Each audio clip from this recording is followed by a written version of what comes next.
Ladies and gentlemen, a pleasant, good late afternoon/evening right here on the Louis Sports Network. Make sure you hit the like, make sure you hit that subscribe, make sure your post notifications are turned on, make sure you're sharing on your social media platforms. Truly appreciate it. Hope everybody is having a wonderful weekend on this Sunday, as tomorrow is going to be Juneteenth.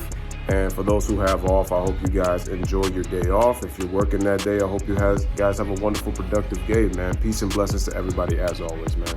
On to the video. So, I heard that Jeanie, the Laker owner, the former woman who posed for Playboy, says that LeBron is a more important Laker than Earvin Magic Johnson. I just have to laugh. It's hilarious because it's almost just like, now, people can say LeBron is better than Magic all time. That's fine. I don't have a problem with that. But we're talking about greatest Lakers, ladies and gentlemen. And the crazy part is, I'm trying to ask myself, Magic Johnson in 12 seasons with the Lakers went to 9 NBA Finals and won 5 NBA championships. Yes, he did it with the great Pat Riley as head coach. He did it with AC Green, James Worthy, Kareem Abdul-Jabbar, Byron Scott, Michael Thompson, Jamal Wilkes, Norm Nixon, Bob McAdoo, Kurt Rambis, and we could go on and on and on with the players he played with. But the bottom line is Magic was successful and won all those titles, and the Lakers were the team of the 80s, and Magic had a big part in doing that. Mind you, Kareem may have been the better player in the 1980 NBA Finals with the numbers, but Magic Johnson is the youngest Finals MVP in NBA history. He did that at 20 years old. Won his first championship in his rookie year. So you mean to tell me that LeBron's one bubble championship in 5 seasons as a Los Angeles Laker is more important than what Magic accomplished in a 12-year career? Magic's quantity is just as valuable as his quality. So they both go hand in hand. Can't say the same about LeBron James. Now, I give him credit for bringing a championship to the Los Angeles Lakers and tying the Boston Celtics for 17, but everybody's going to feel different. But I'm telling you right now, LeBron James is not a top 5 Laker. He's not.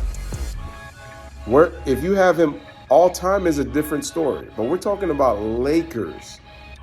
So you're going to sit here and say, especially with the LeBron fanboys, you literally going to sit here and say that, oh yeah, but Jeanie Buss is telling the truth. No, Jeanie Buss is nothing but a freaking chick. She is a bougie chick that has one of her best friends, Linda Randis, running the Laker organization, telling you that LeBron is a more important Laker than Earvin Magic Johnson. The same Earvin Magic Johnson that went 2-1 against Larry Bird in the NBA Finals in the 80s, meaning 3 times. That Magic Johnson, LeBron is more important. But, see, I would be making the fanboys mad if I was to mention LeBron's accomplishments as a Los Angeles Laker. Well, he's more important because he passed Kareem. He's more important was because when Kobe died, he helped lead us to an NBA championship. Notice I mentioned the players that play with Magic Johnson, but people keep making it seem like if LeBron led the Lakers by himself, as if he didn't have Anthony Davis on his team, if he didn't have Rajon Rondo on his team, if he didn't have JaVale McGee or Dwight Howard on his team, KCP and Alex Caruso on his team. Like, LeBron James, yes, he got the Finals MVP,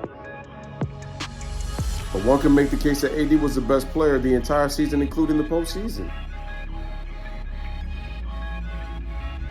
I'm not taking away what LeBron has accomplished, and I'm not even talking about as a player. We're talking about Lakers. So you're trying to I remember when AD clearly said, oh, me and LeBron, we're going to be top 5 Lakers of all time when this is done. You guys only have 1 championship in LeBron's 5 seasons there and your 4 seasons there, AD. Let's run down what's happened. In LeBron's tenure as a Laker, first year, didn't make the playoffs.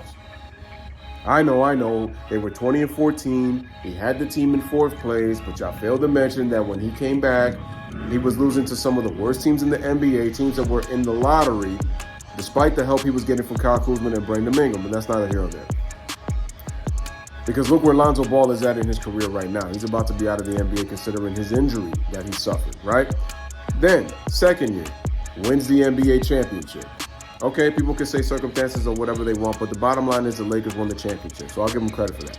The very next year, yeah, they had injuries, and people were predicting LeBron to have a three-peat, and they lose in 2021 to the Phoenix Suns. Phoenix pretty much took advantage of that, considering the injury to AD, because they really had no answer for him. And Ayton gets himself eaten for lunch by a lot of the big men, pretty much. But neither here or there, so they lose. And then last year, they acquire Russell Westbrook in a trade for Kyle Kuzma, and the Lakers failed to make the playoffs with how many top 75 players? You got Carmelo Anthony, you got Dwight Howard, you got AD, you got Russ, and you got LeBron, and you failed to make the playoffs. You only won 33 games. So you missed the playoffs. And then this year, you started 2-10. Fortunately, the trade was able to help you. You had more free throws than any other team in the NBA after you complained after the Boston game. Now, okay, we can go back and say, yeah, the Lakers lost about 4 or 5 games due to bad officiating. So, yeah, okay. I understand that. But then on top of that, you got more free throws than any of the referees. By the referees, than more than any team in the NBA. You got swept by the Western Conference Finals, and what did LeBron do? He was talking about possible retirement. The media was talking about, you're talking about the Crimson Chin, Brian Windhorst was talking about Kyrie Irving potentially being a Los Angeles Laker, basically taking away the Nuggets credit for winning. And then I'll get to the video, probably maybe just a bit, because I'm making a couple of videos for tonight. But my point is, LeBron is not accomplished enough as a Laker. And I remember, Snoop Dogg didn't even have LeBron in his top 5 as a top 5 Laker, because in his mind, he didn't do enough. And how many LeBron fanboys came after Snoop? And that's what I'm saying. And it's like now, it's like, listening to Jeanie, it's almost like she's getting paid to say this stuff. And it's like, I'm just wondering, like, who's telling you what to say just to get a reaction? But this basically clearly says she got to go. Because quite honestly, is he more important than Jerry West, Pat Riley, Shaq, Kareem? I mean, and I'm just trying to figure out, when did LeBron pass Magic Johnson? Because he's the all-time leading scorer and passed Kareem Abdul-Jabbar when Kareem wasn't considered the greatest player ever when he had that scoring record.